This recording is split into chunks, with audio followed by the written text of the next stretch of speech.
October 7th, 2023. The tinderbox that Hamas lit continues to burn in the Middle East. 2 years into the deadly Gaza war, Israel and Hamas continue their offensives against each other. Most recently, a week ago, Israeli PM Netanyahu ordered the IDF to carry out powerful strikes in Gaza.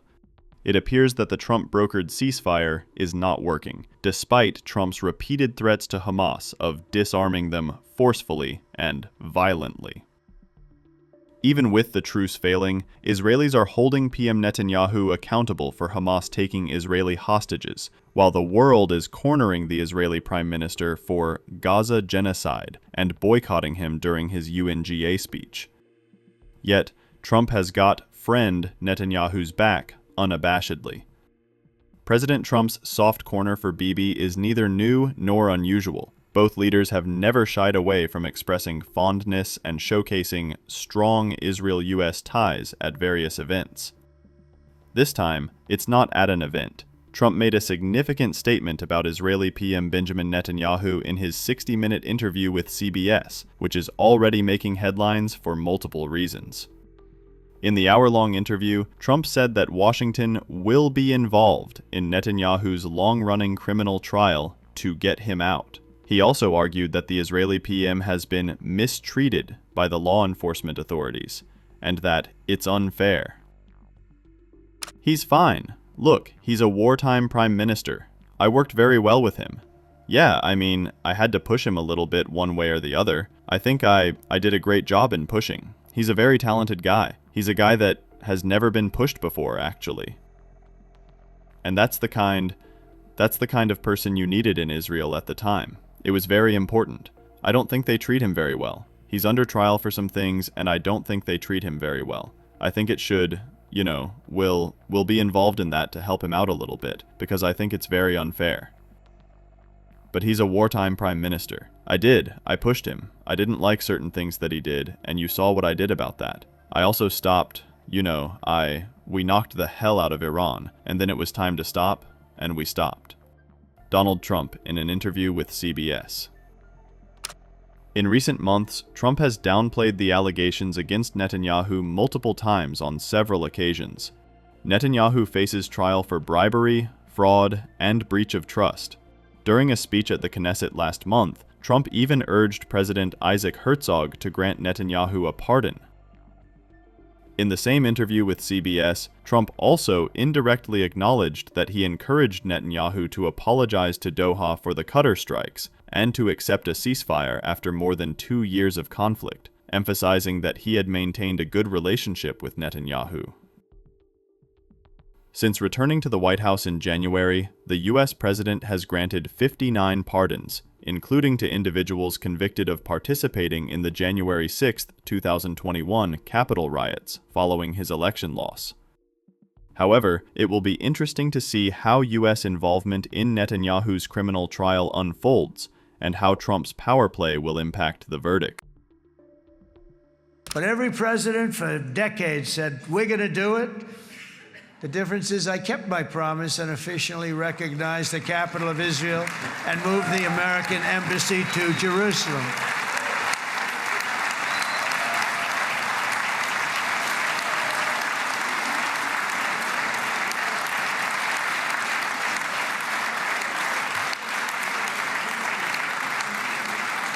Isn't that right, Miriam? Look at Miriam, she's back there. Stand up, Miriam. Stand up.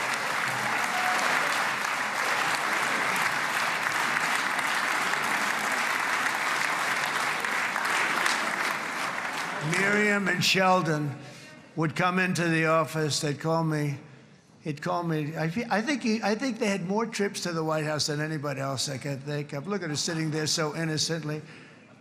She's got $60 billion in the bank. $60 billion. And I think she's saying no more.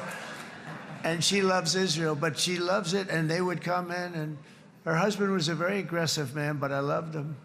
He was a very aggressive, very supportive of me. And he'd call up, can I come over and see you?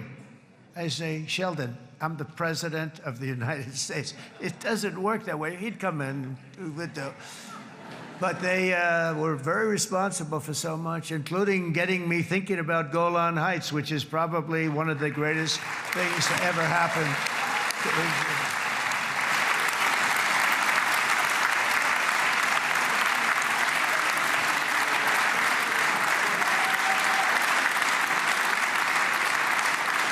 Miriam, stand up, please. She really is. I mean, she loves this country.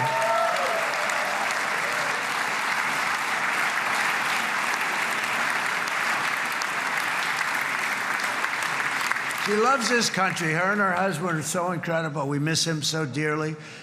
But I actually asked her, I'm going to get her in trouble with this, but I actually asked her once, I said, so Miriam, I know you love Israel.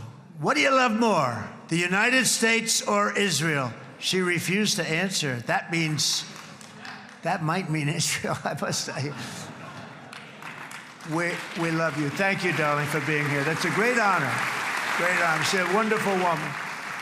She is a great woman. I've always stood for the people of this community, and I always will. I'll always be with you. I'm always going to be with you. I guess maybe something could happen to change my mind. Somebody that's really stupid gets into office and wants to do really bad things, but that's about it. We don't think we're going to have that happen. I hope we're not going to have that happen. And this man is a good man right here. These two men are good men right here.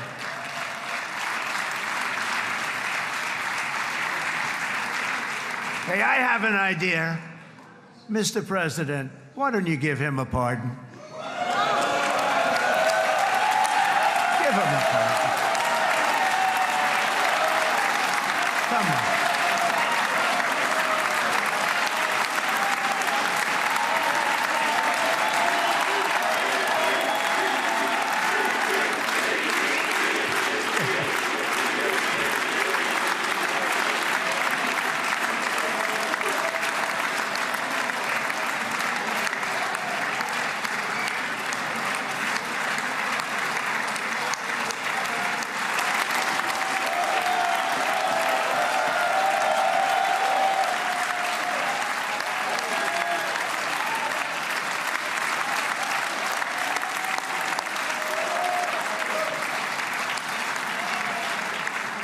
By the way, that was not in the speeches, you probably know. But I happen to like this gentleman right over here, and it just seems to make so much sense. You know, whether we like it or not, this has been one of the greatest wartime presidents. This has been one of the greatest wartime presidents. And cigars and champagne, who the hell cares about that?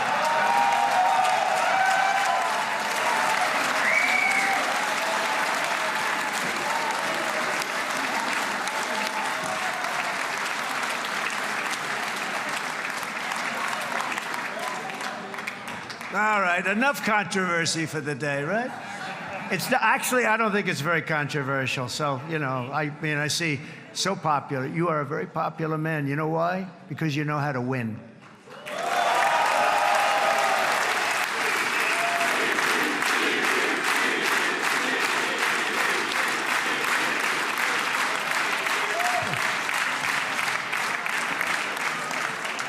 Over the past 2 years, I've met many of the families of the Israelis taken hostage and those that were taken hostage. Unbelievable. I've looked into their eyes. I've seen the worst nightmares of their suffering, but I've also seen something else, the beautiful love of the people, the love of people, frankly, that hold things together, the love that gives you the courage to carry on through thousands of years of persecution and repression and to emerge with the heart of David.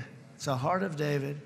It's that love that's defeated the enemies of civilization, built this incredible country and this unbelievable economy, and forged one of the great democracies of the world. That is why it's a true honor to stand here today and address this assembly in your ancient and eternal now capital, Jerusalem. I'm proud to have helped in that regard. This city and this nation stand as living proof that a much brighter future for this entire region is truly within our grasp. For thousands of years, Jerusalem has been a home to Christians, Jews, Muslims, and people of all ethnicities and creeds. This is the holy center of the world's three great Abrahamic faiths. I like that too. Adorned, it's the first time I've seen that word in a while. Adorned with their sacred sites and alive with their pilgrims and visitors from every corner of the globe.